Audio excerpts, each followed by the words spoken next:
for joining us once again here as we are doing our series on managing your financial health. Today I have with me good friend Tom Lastrom. Tom Lastrom is a licensed certified CPA here in the state of Florida. He's been doing that for over 25 years now, but also helps many people and is a part of our church family in the area of personal finance, specifically in the area of budgeting. Tom, thank you for being here. Well, Pastor Phil, thanks for inviting me along and happy to be here. Absolutely. You know, this is something that is on everybody's mind.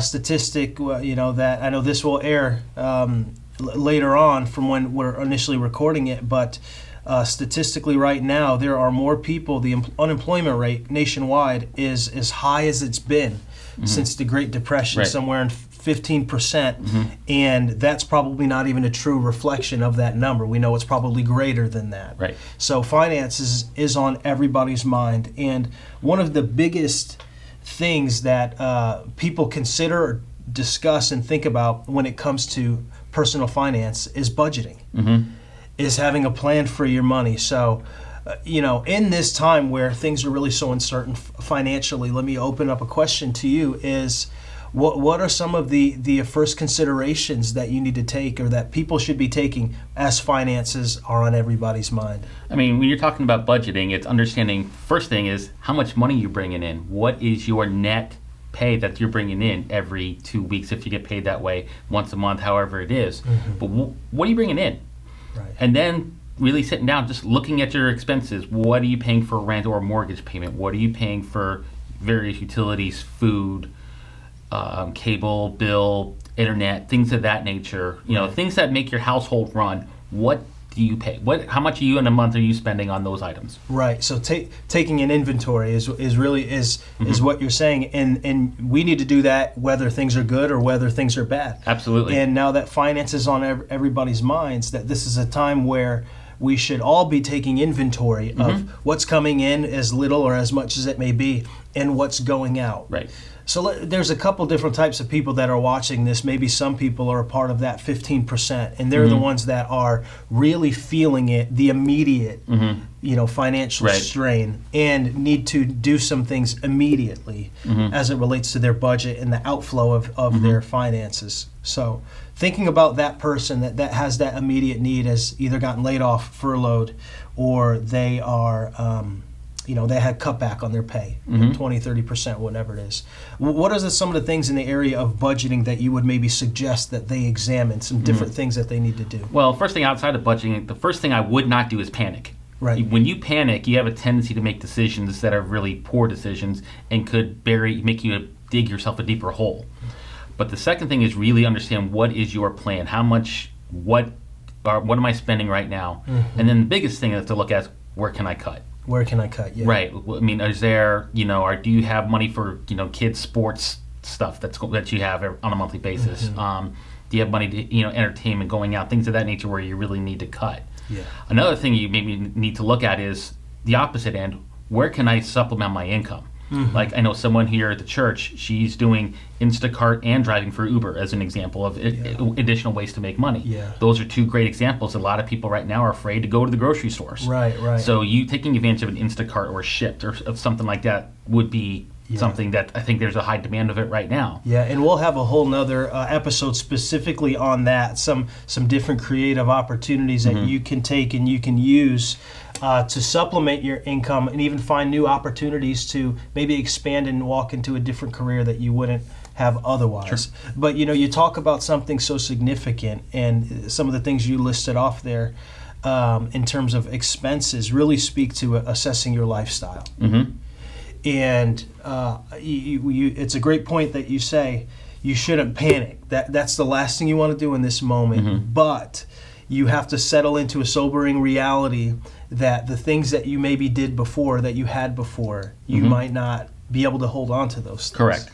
So maybe elaborate on that, and even speak to I know you've taught a different financial classes, Dave Ramsey's Yep. Financial Peace, and he's talks about the 4 walls. Correct. Yep. So we talk about some of the different lifestyle things that can be eliminated, but as you mentioned that, also talk about what those 4 walls are and securing those. So let's talk about the 4 walls real quick. The 4 walls essentially are the things that are the basic necessities to keep your house up and running, such as food, clothing, shelter, transportation. So we kind of break those down a little bit. Food, it's, trips to the grocery store. It's not going out to Mellow Mushroom or any other restaurant. It's the basic things where you're cooking meals at home from scratch. Clothing, if you need some basic clothes, just meet that need. But there's a lot of times you shouldn't really need a lot of clothes right now. You should just, really kind of live with what you got. Now we can talk about shelter, right? So you're talking about meeting your rent payment or your mortgage payment, keeping the lights and water going. Yeah, utilities, yeah. Those are, very, obviously really critical, especially here when I lost my AC for 2 days, not that long ago. Right. It got hot real fast. Yeah. So, and then transportation, making sure you've got gas in the car, because if you don't have gas in the car, how are you going to get to work, right? And even basic maintenance on the car, like if you have to get a new set of tires, things of that nature, very, very basic stuff.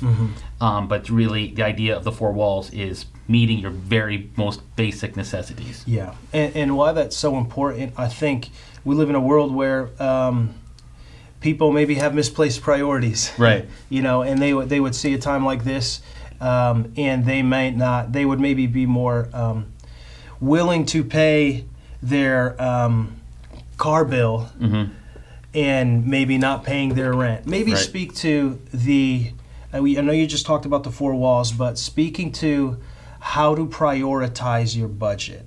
So when you think about a budget and like what's first and foremost, I know you talked about the 4 walls, but even outside of after those 4 walls, shelter, clothing, you talked about utilities being a part of that. What are some of the other, kind of next tier things that you should be understanding and assessing? I think understanding is how much are you paying for your cell phone bill? Do you, is there something that you might be able to go back to if your carrier is Verizon or AT&T or whomever it is? Maybe find a cheaper plan to maybe scale it back. Might be a way to go about it. Yeah, cutting your expenses that way. Do you have Netflix and Hulu, with things of that nature, little streaming services? Your internet service, do you have the highest tier brand? Maybe you can scale that back some. Just finding little ways to kind of cut back on some of those expenses. But once you really meet those basic necessities, make sure you're taking care of other bills that maybe come and knock at your door, like a credit card payment, car payment, student loans, what have you. But if you're also struggling meeting those payments, I would make sure you're in contact with those. Contact with your creditors is going to be critical. You don't want to blow them off. You're not alone in this situation. Yeah. Right. So they're probably fielding a lot of these calls on a daily basis. So they're understanding and probably more likely to work with you if you're upfront with them than as opposed to not talking to them at all and then not making your monthly payments. That's so good. So, we look at that and just talk through that in the lens of someone that has experienced a setback financially. Now, let's think about the rare instances, because, when we have recessions like this or pullbacks or even what's kind of an unprecedented step towards even what we may walk into with a Great Depression, there is without a doubt in these seasons people that are able to capitalize on it. Good, bad, or indifferent. They just maybe are working in an arena that has a high demand for something right now. And some people have now gone from, making what they were making to now making more than they've ever made before. So there are those types of people that are watching right now. What would you say to a person like that on a personal finance, kind of on a personal financial level, and even as it relates to budgeting and saving and investing and all that? What would you say to that person that's experiencing? The first thing I would say is give thanks to God for the position that you're in, because you're definitely in the far minority as opposed to those who are, we talked about the 15% unemployment earlier here in a few moments ago.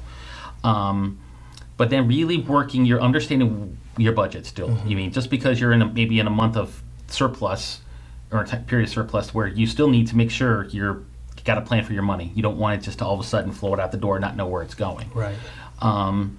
But also be really sensitive to where maybe you can find ways to be generous in other areas. I mean, the scripture talks about where, to whom much is given, much is expected.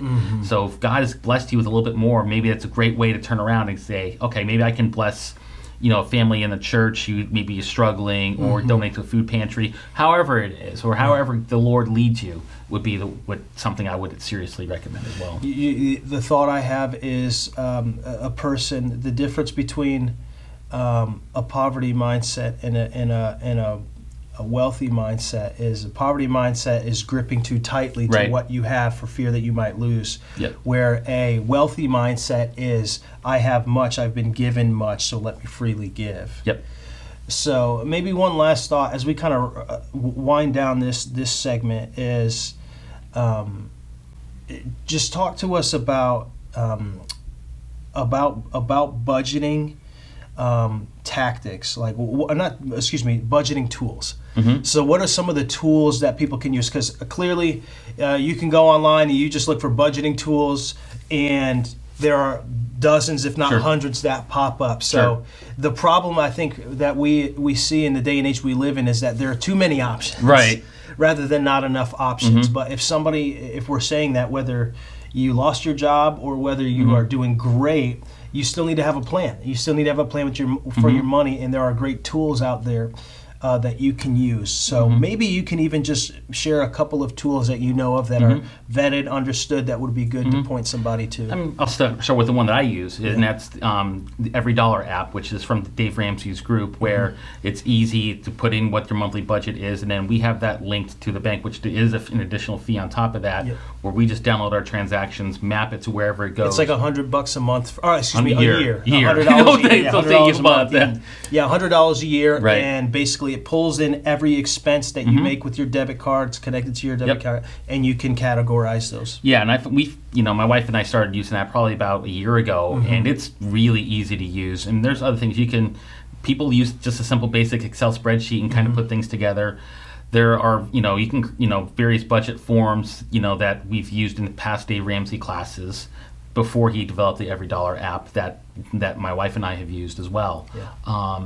There's things like Quicken. You could probably use something like that. I've used Quicken in the past, and I struggle with it from a budget perspective, but helps tell me how much money I've got in various accounts. So, but really, it's whatever works best for you, because EveryDollar might not work best for everybody, but Excel might, but everybody's different. Or a pen and a paper might work. It's simple. Go old school, right? Go pen and paper and just write it down. Sure. Yeah.